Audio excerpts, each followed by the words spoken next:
Identity, for most people, is important in their lives.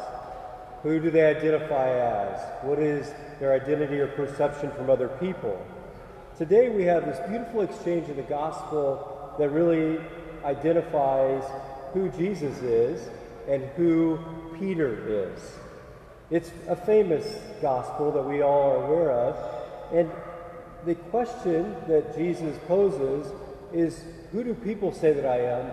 But more importantly, Peter, who do you say that I am? And Peter's response is so profoundly beautiful. You are the Christ, the Son of the living God. And so he proclaims a profession of faith of who Jesus is. He is the Messiah, the Anointed One, the Son of the living God.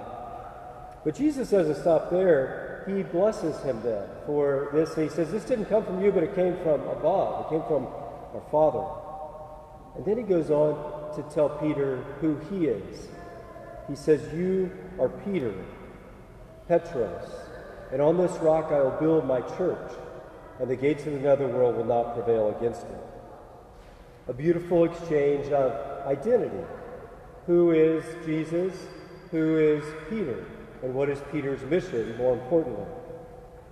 For each of us, we could ask the question today, who do we say that God is? Who do we say that Jesus is? And our words, our thoughts, our lives as Catholics desire to proclaim that you are the Christ, the Son of the living God. You are the Messiah. You are the Anointed One. You are our Savior. And in the same way, Jesus could ask of us to identify who are we in that response to Him. So often, our identity can take kind of wrong turns, right, in life. We can get caught up, if you will, in identity of things of the world. For example, one might identify themselves based on a relationship with another person. They might find their identity only in, say, someone in another family member, or a mother, father, child. They might find their identity in their work. So often people identify themselves by their work, or by their stature in their work, or their workplace. Sometimes people can identify with what they're good at. I'm good at this sport, or I'm good at this, playing this instrument. I'm good at this video game. Whatever the case might be, those would be false identities. They would be identities kind of bound up in a worldly sense. And while none of these things are bad in themselves, good work or family members that we identify with, or even things that we're good at, our charisms, our gifts, all good things. But right order would be identity in who Jesus is, Christ, the Son of the living God, and who then we are, beloved sons, adopted sons and daughters of God our Father. Beloved, adopted sons and daughters of God our Father, meant to live in the image and likeness of the one whom we are created. That identity can get skewed so easily, we all know that, and be out of order from time to time. But we might ask the question today, do I fully own the identity of who Jesus is in my life? Does my life reflect that identity? Do I fully own my own identity as a beloved son, beloved daughter, adopted son, adopted daughter of God the Father? Today we'll have 3 baptisms, and in those baptisms, these 3 children will become adopted sons and daughters of God the Father for all eternity. An indelible mark will be placed, and they'll be marked for Christ, their Savior. To own this identity as Catholics is to live the fullness of our life in which we're made for. We might take that question one step further and ask ourselves, do people, when they see our identity, recognize our truest, authentic self of being a beloved son, an adopted son, a beloved daughter, adopted daughter of God? Now we have to be careful with that question because we shouldn't get caught up necessarily in what other people think so much. But especially those who are close to us and those who are faithful, do they see in us something of God, something of that identity that we're made for? I would say there's one more question that we could ask in our own lives, and that is, do we find identity as children of the church, as sons and daughters of the church? Do we find some identity in the sense of who God made us to be in relationship to his holy Catholic Church. Why do I ask that? Because Jesus goes on to say that you are Peter, and on this rock I will build my church, and the gates of the netherworld will not prevail against it. I will give you the keys to the kingdom of heaven. What is Jesus saying here? Well, to shed some deeper light on that gift that we've been given as Peter, as Pope, as the leader of the church, that's been passed down through 266 popes and generations, we can take a look at the first reading. The first reading from the prophet Isaiah helps to shed light on this truth of our time today. There's this guy named Shebna. Shebna probably doesn't sound too familiar to most of us, not necessarily famous throughout the world, but he does appear in the Old Testament, and he's named, in fact. He's named as master of a palace. But we also hear that he is being thrust from his office and pulled down from his station. He is being kind of thrown out the door. The king is rejecting Shebna. And if we rewind this chapter of the prophet Isaiah, just a few chapters before, we'll find a bigger story of what's going on in Shebna's life. He is like, he's called the master of the palace here, but he'd be like second in command. He would be like the COO of the kingdom, so the chief operating officer. And that's a lot of power that he's been given, right? A chief operating officer, if any of you have been CEOs or presidents of companies or organizations, you know that whoever you entrust to the operations, you have to put a lot of trust into. And you hope that they will then fulfill the mission that they've been given. But if we rewind, we hear that Shebna is not doing that.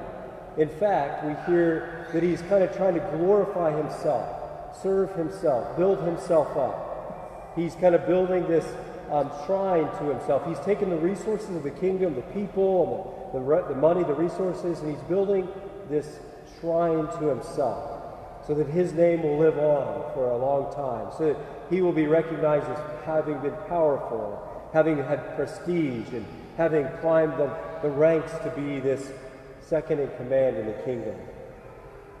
Shebna is tossed out because he's not serving the people, he's serving himself. And then there's this man called Eliakim, who is appointed to the position of chief operating officer, if you will, the master of the palace. And he is called into the truth of the role of a servant leader. He says, God says, I will clothe him with your robe and gird him with your sash and give him over to your authority. I will give him then authority over other people. And he will be a father to the inhabitants of Jerusalem. And I will place the key of the house of David on his shoulders, and what he opens, no one shall shut, and what he shuts, no one shall open. And he goes further to say, I will make him like a peg in a sure spot to be a place of honor. Look at how closely that relates to our gospel today. That Peter is called forth not to be the Messiah, not to be the king of the kingdom, that's Jesus, but to be the chief operating officer. He is the one that's called forth to be authority over the holy church that Christ has formed. He is called to have the keys to the kingdom of heaven. He is called the rock. Just like the peg in a sure spot, he's called a rock on which a church will be built.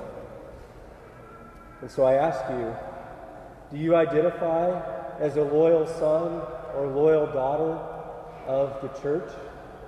It's an important question because in our day, in a time of relativism, in a time of, I like some things that the church teaches, but I don't like all things that the church teaches, it becomes very important that we recognize that we are, yes, made in the image and likeness of God, that we know who our Savior is, that we know who we are in relationship to that Savior, and that we fulfill the gift of the authority of the church by living in that light as loyal and faithful sons and daughters of the church that we've been given from Peter through 266 popes in succession.